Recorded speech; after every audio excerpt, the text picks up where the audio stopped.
Panita nato ang balanghoy. Hudguron. Isapaw-sapaw. Iprito. Ay mga ka-vines, dali. Magluto taog maruya nga giputos sa balanghoy. Andamon sa nato ang atong balanghoy. Unya, sigurado dyan nato nga nahugas sa tarong aron mawala o matangtang ang mga nimpilit nga yuta.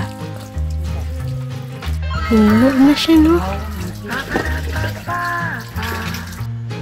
Sunod, ibalhin na nato ang butanganan kaya magsugod naman ta sa pagkagod sa balanghoy.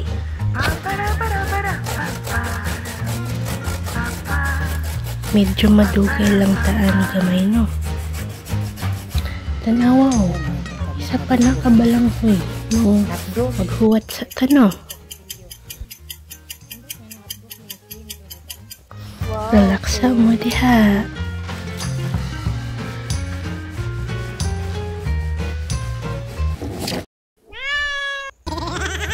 So, nahuman na dito sa pagkagod. Wala unta mo gilaay, no?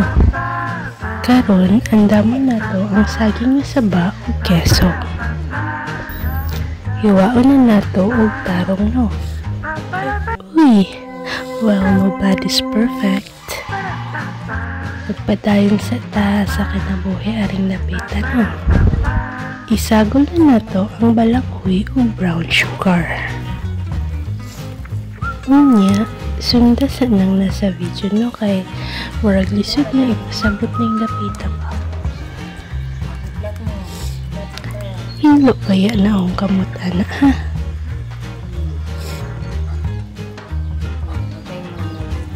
So, ibutang na nato ang saging.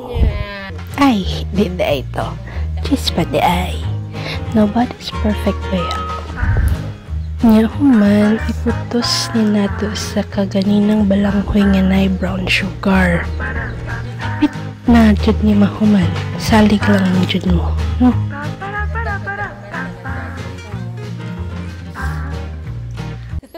Hapit na gyud ni ba?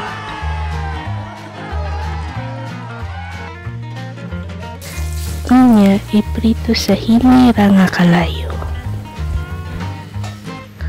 Uturuhon sa nato kadali ang process, no, para mahinumduman gyud ninyo ba? O diba, andad na ni kayo? Kanindot pa tan-awon, oy, mura gold.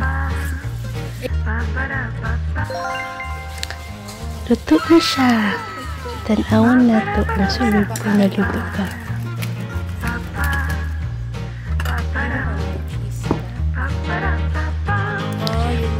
Perfect ba, uy?